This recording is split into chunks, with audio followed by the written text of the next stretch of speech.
Hi, beautiful people. Naomi Tata here, live and direct from the City of Light, the City of Links, Dubai, United Arab Emirates. It's the season 2 of the real life stories of hustlers who left home to feed home. Today's story is not African based, but someone far off from Asia. I don't want to mention the country, but she came to Dubai looking for greener pastures. Did she actually find?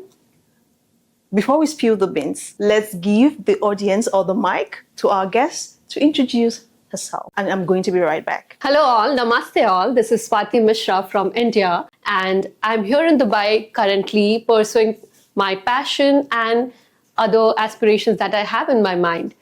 I'm a motivational speaker into success and sales skills. I love the networking and the opportunity part that Dubai provides me with, and I'm trying to utilize it to my most capabilities and contribute to the maximum with whatever I can. Apart from that, I'm also a technical sales professional. Okay. Talking about my personal background, I come from a very renowned state called Bihar in India, and I love the fact that I'm an Indian and representing my country, my state in Dubai, which is known for its amazing networking and opportunity capacities. And I'm trying to give my best and put my efforts to live my dreams as in the best way I can. Oh, all right. Yeah. Thank you so much, Swati, for taking out time from your really very busy schedule. Guys, you heard her. She's a motivational speaker. She's booked back to back. Go ahead with talking about something about purpose of life, and there are a few things I would like to cover.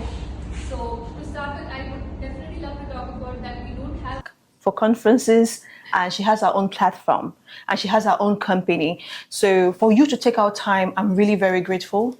Thank you for coming here. Thank you so much, Neil. You're welcome. Okay, so with the introduction you've given me, you're from Bishra?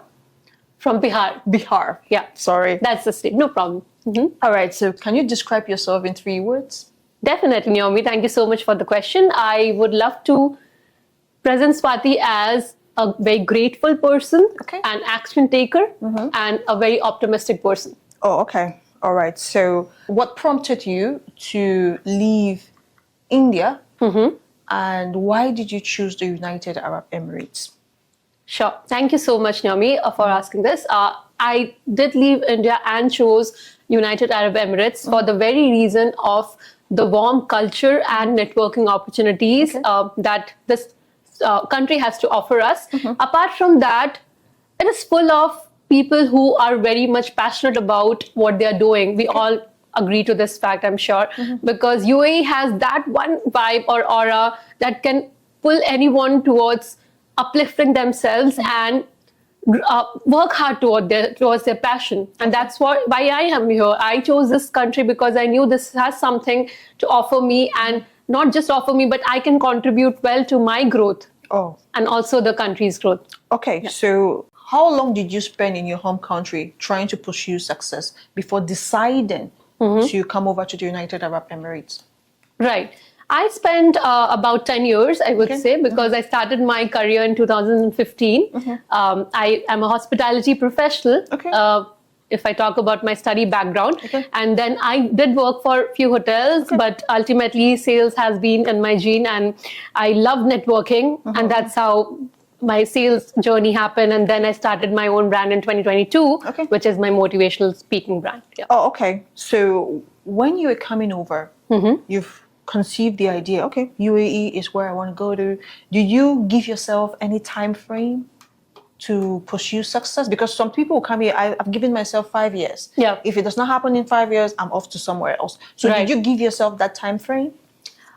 All right. So I do have a time frame to achieve what I'm aspiring for, but not a time frame to be in UAE, because at the same time I'm flexible with what I'm doing, because ultimately it is all being done by our destiny and the universe. So I manifest a lot. I believe in the power of manifestation. So yes, I have a time frame to get to what I deserve. But yes, I will not leave UAE until the time I'm getting that. So there's no quitting. There's no time frame, you did not give yourself a time frame. Okay. Yeah. So what were your first impression upon landing into the UAE? Let's talk about the weather condition, your first impression about the weather condition, your first impression about living condition and an overall environment. Right. the weather condition and the living condition in UAE is not quite hard, at the same time not quite easy, I would say, because it's at its peak and for the most of the months. So it has been a challenge for me too when I was here, but I understood the fact that we have to live with multiple challenges to become the best version of ourselves. So I feel, and I suggest my audience, to whoever wants to land here in Dubai or are already staying here, that learn to embrace the challenges that UAE has. At the same time, it is giving you huge amount of benefits and opportunities. So living conditions, as you asked, yes, that's amazing here. It's very safe and secured. What was your first impression? Were you wowed when you saw like the living condition? Were you wowed like when you had to feel the climate? Because probably it's going to be something different from what you experienced back at home. Right. So what were like the first impression? What struck you or what took you aback? Like, I did not know this is actually how it is over here. It was mainly the expense part, because real estate is quite expensive here. We all know that, and that was something that I was not too ready about. Okay. And let me ask again, because it seems like I'm asking about your first impression about like the day you landed. What took you by surprise? Oh, the surprise. Okay. Yeah. Yeah. So when I was there for the first day in Dubai, I was very much surprised by the discipline and the culture part of it, because I could see different countries, professionals and people here all across, and I could already know that I'm here to learn a lot. Oh, okay. Yeah. So what about the weather condition? That was something that I didn't expect it to be too much, but yes, as I said, I have learned to live with it. All right. So did you make any research before coming, or you were just going like, okay, UAE, this is where I want to be? Did you make any research? Because sometimes, like for example, if you want to go to Canada, you have to actually make some research to know if this is a perfect fit for me. So did you make that kind of research, or you were just going with what you know, people around you, or maybe you had somebody here, you were just going with what they told you? Right. Yes, I did some research, and my sister was already here, so that made things easy for me. I had my great support due to her. And yes, I was prepared with my journey ahead. All right. So in terms of living and so but you are saying the weather was so surprising for you, right? So didn't your sister tell you about the weather before you moved over, and didn't the research you made, you did not see anything about the weather conditions being harsh? I knew about that, and my sister did tell about it. But the only fact was, it was a new thing for me when I was already here. So it was something which was kind of beyond my expectation. Oh, okay. Yeah. All right. For me to feel that. That's all. All right. So let's go down memory lane. Yeah. Who was Swati? India, home country. That's before you moved over, or before you conceived the idea that you wanted to come over to the United Arab Emirates. Just give us a synopsis or summary of who you were before coming. Yes. Right. I was, as Swati, I was a very passionate and positive minded person. That has always been with me. I have always believed in becoming successful at the earliest stage. But yes, I have been in a stage of getting the hold of it and learning new things to know how to reach to that stage. And that's how UAE happened, and I'm here today. Okay. So, yes. So what I'm trying to ask is like, who you were you working before you moved? What degrees or qualification you had before you decided to? In terms of professional experience. Yes. Right. So Naomi, I have been in a hospitality segment where I have done my graduation from Scotland. I got my degree from there, and also there were degree and diploma from Indian universities. And when I started my career, I landed 2 hotels, 5-star properties, but soon I switched to my main passionate domain into software sales. And that's how my job career started. And I'm very grateful and happy that I chose that field, because that has helped me to choose my passion to further. Okay. All right. So let's shift to the topic of love. Because I don't know if you are so prominent on the social media platforms, because when it comes to love in Dubai, people have so much to say, of which most of it is not from the positive side, it's from the negative side. I understand. So what is the dating scene like for Indians? Right. Do you mean to ask in India or anywhere across the world? In Dubai for Dubai. Indians. Okay. Yes. All right. Got it. So in Dubai for Indians, I would say there's no difference in terms of the dating factors or the factors to decide who to make a partner. Okay. But I would say Indians are very much specific about certain things when it comes to behavioral perspective and the culture part, especially because we are very much prominent in culture. Yeah. Okay. So that's something I understand Indians look into. All right. So where do you think, as an Indian professional in Dubai, let me say you are an Indian professional in Dubai, you are young, you are looking forward to marry someone. So where do you think you can find a man that is an Indian man or a man? Let me not say an Indian man, just like a man who is going to take you seriously long term that may lead to marriage. Do you think there are particular places here you can find a man for that? Okay, if I talk about Dubai itself, I don't believe in particular places as per se, but I would say yes, I have seen very,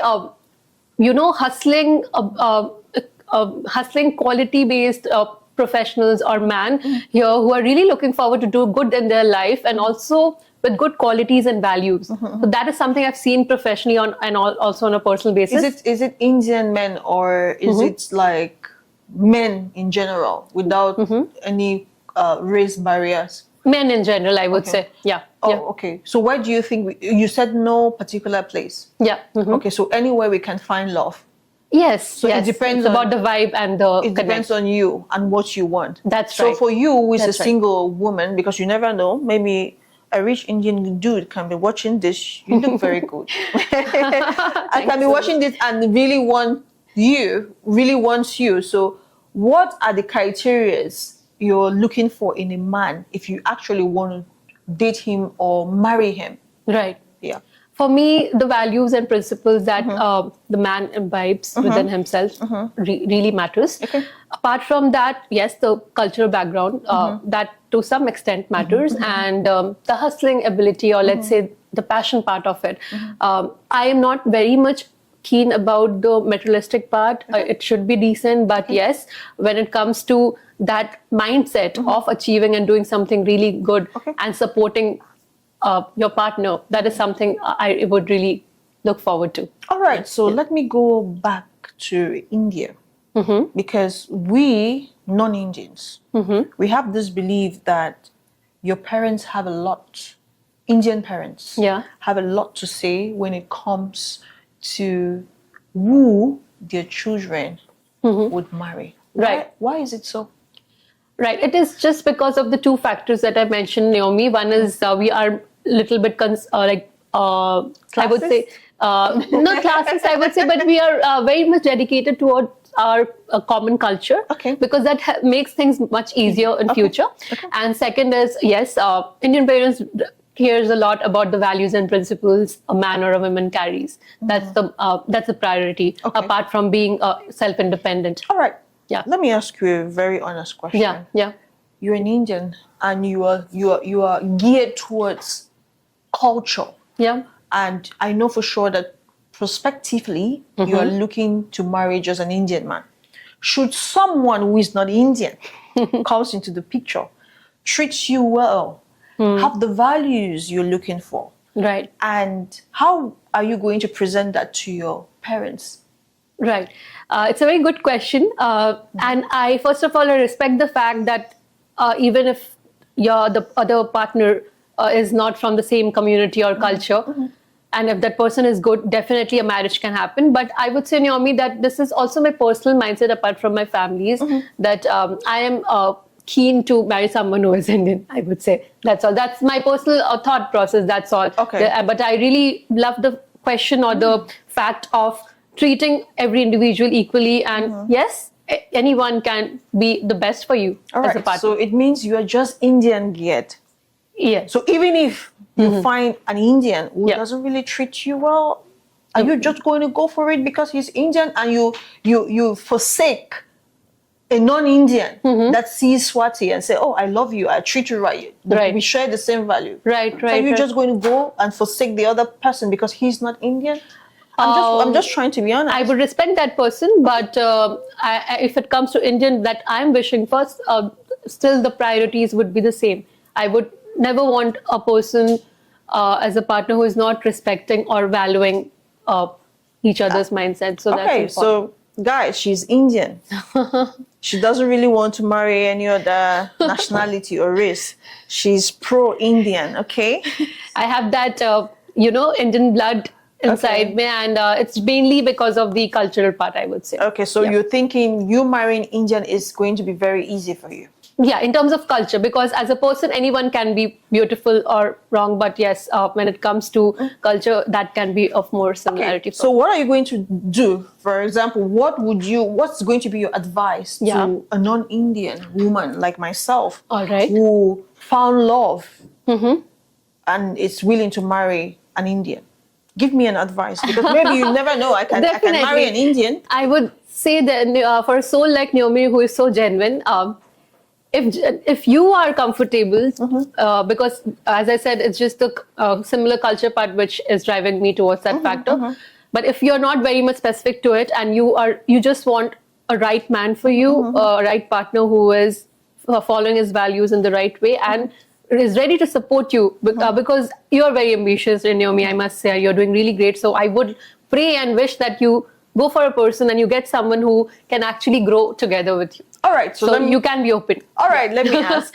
So, because in our own culture, we have something called the good guys and the bad guys. Is that so in the Indian culture? Yes. Do you have guys that, or maybe tribes or ethnic groups where your parents will say, "Oh, don't go there because bad guys are there"? Do you have that in India? Not tribe or caste or any other factor basis, but it is in a general way where we are advised not to go for someone who can demean you or who doesn't know to bring out the good so qualities. it's not like it's a particular ethnic group or okay. We value everyone in the same way. All right. So, do you love living in the United Arab Emirates? A lot. Why? First of all, because I get to meet person like you, and I mean, in precise way, I would say people who are very supportive and ambitious. That's something really, charms me up and pushes me to do better. And as our Prime Minister already said that if you are going for development, build an ambition, and if you're going for an ambition, you have to work hard. So I have learned this quote by my heart, and I know that I'm following it. That's why I'm loving the fact that I'm here. Okay. Because I'm trying to align with the vision of the country. Okay. Yeah. So from my little knowledge I know about India, I know you know a lot because the questions that you're asking are really so thoughtful, I would say, Naomi. Okay. So from the little knowledge I know about India, it's a classist society. I'm sorry, my Indians, but I know for sure it's so class-based. So, and sometimes my thought is, do you ever feel some Indian expats are here in UAE not just to work, but to create their own class hierarchy that is going to suit them? Right. I understand what you're asking. I would not judge anyone, but yes, it can be a matter of fact that few people try to bring themselves up in terms of the country that they belong to, and it can be an Indian.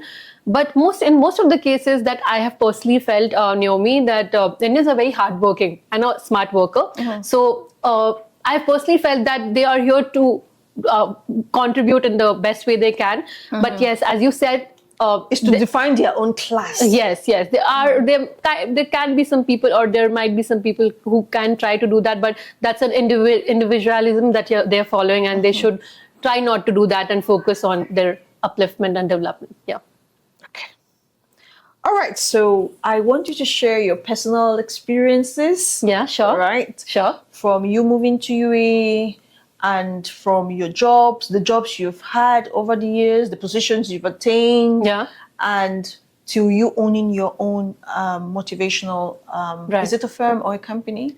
It's a brand, a motivational brand. Yeah. Yes, okay. Sure. So my journey in a precise way, I would say it has been with a lot of risk taking and lot of enthusiasm. I've always kept my energy on and confidence on, because I believe, as Lord Krishna in our Bhagavad Gita or holy book. You are Hindi? Yeah, I'm a Hindu. Yeah.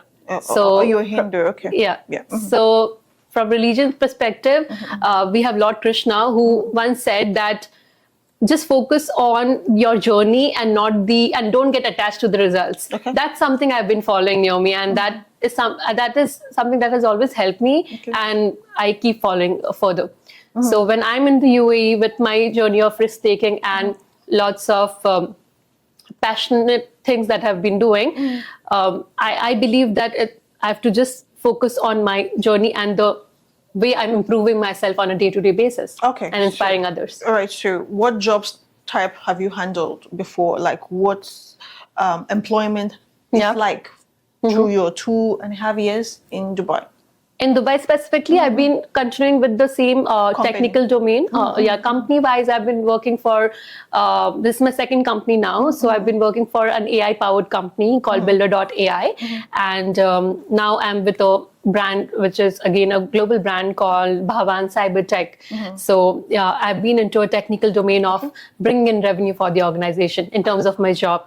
And towards my passion side, I'm following what I'm doing. So how is the job hunt like, or how was the job hunt like when you arrived UAE? Right. It was full of patience and determination, Naomi, I would say, because I'm a person who doesn't settle for less. I'm very ambitious. And that made me choose the right opportunity, because I gave my time, I put my hours and days to ensure that I'm getting what I deserve.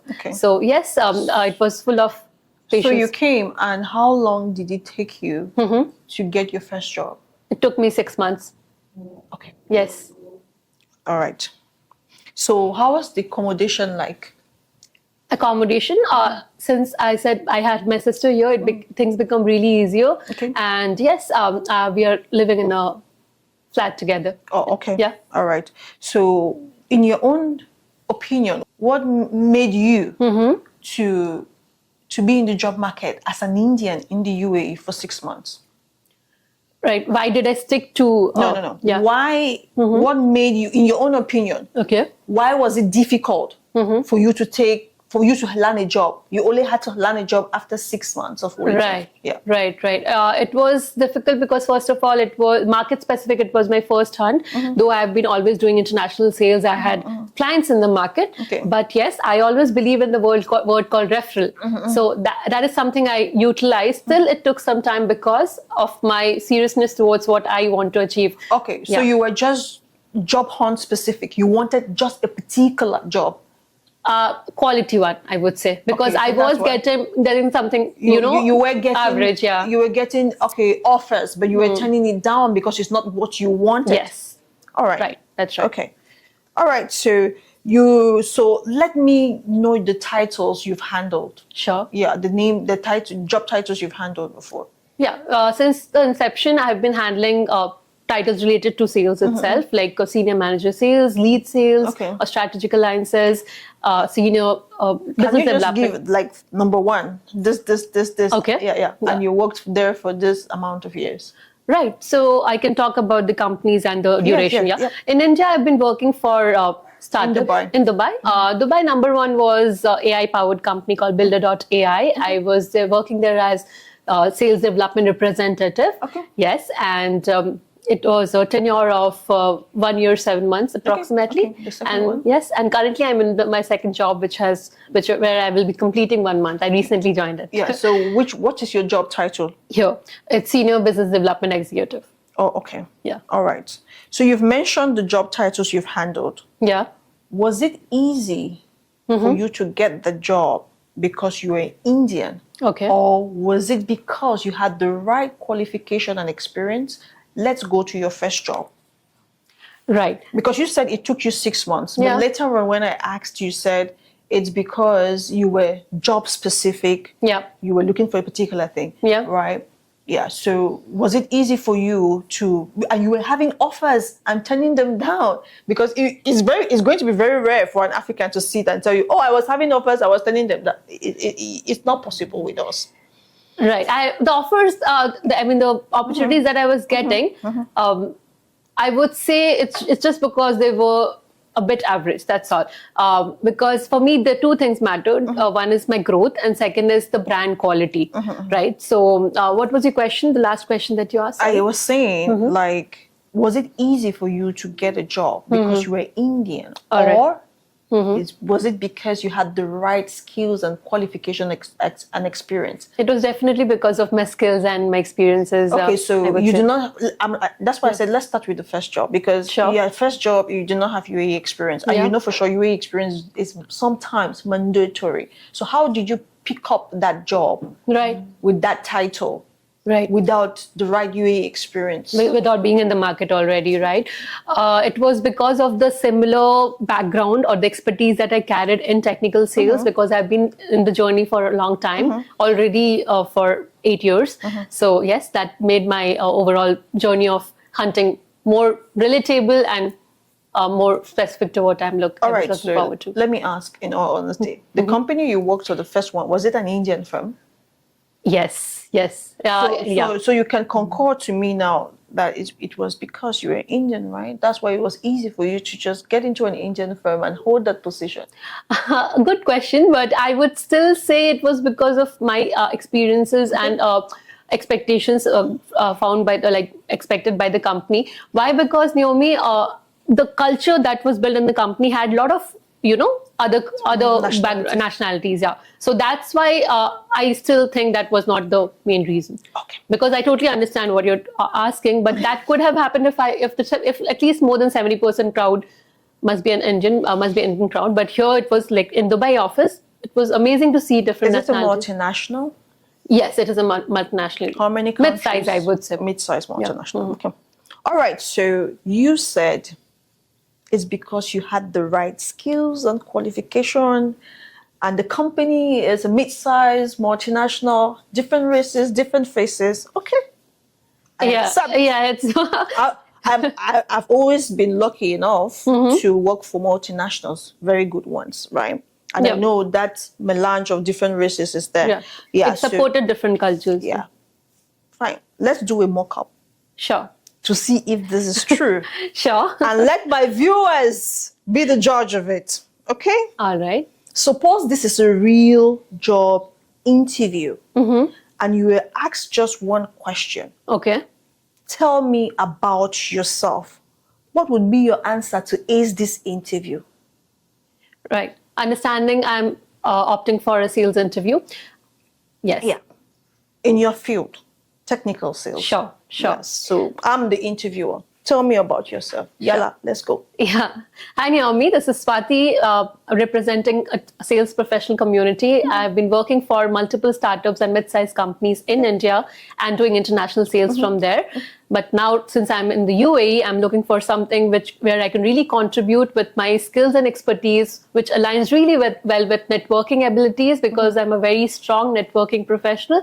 I can just go to an event and contribute to the maximum crowd and make strong connections, which I've been doing for a long time. And that's how I feel that this role is going to be very apt for me, because it is looking for someone who is strong in networking skills and closure skills too. And coming to my closure skills, yes, I've been very good at negotiations and convincing my customers to get what they are actually looking forward to, because sales is all about fulfilling the pain points rather than giving whatever we have. So I align well with the job description that you have put forward for this role. Okay. Good one. Thank you. Rate yourself. I would say 4. Over 10? Over 5. Okay, over 10. Over 10, it would be 8.5. Where's the remaining 2 gone to? I could have talked more about my personal skills, which aligns with the values of the organization. I spoke more about the profession. So if you were an HR, yeah, would you hire you? Yes. Why?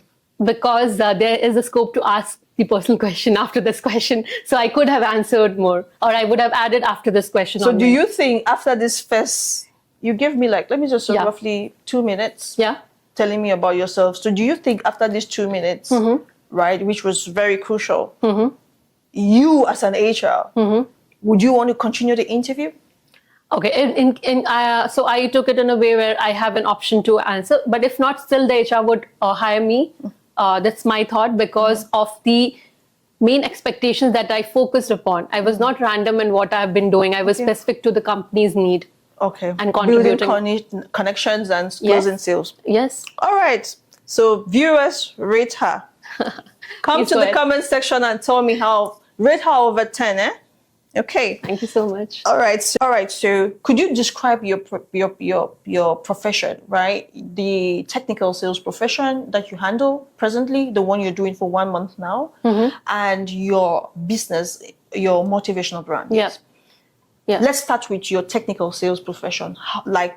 Describe how it is, like when you go to work in the morning, what you do. The role part of it, yes. So currently what I'm doing, Naomi, is contributing to the digital transformation part of the clients with the services and product that company has to offer. Okay. It again starts with lead generation to technical discussions and closure.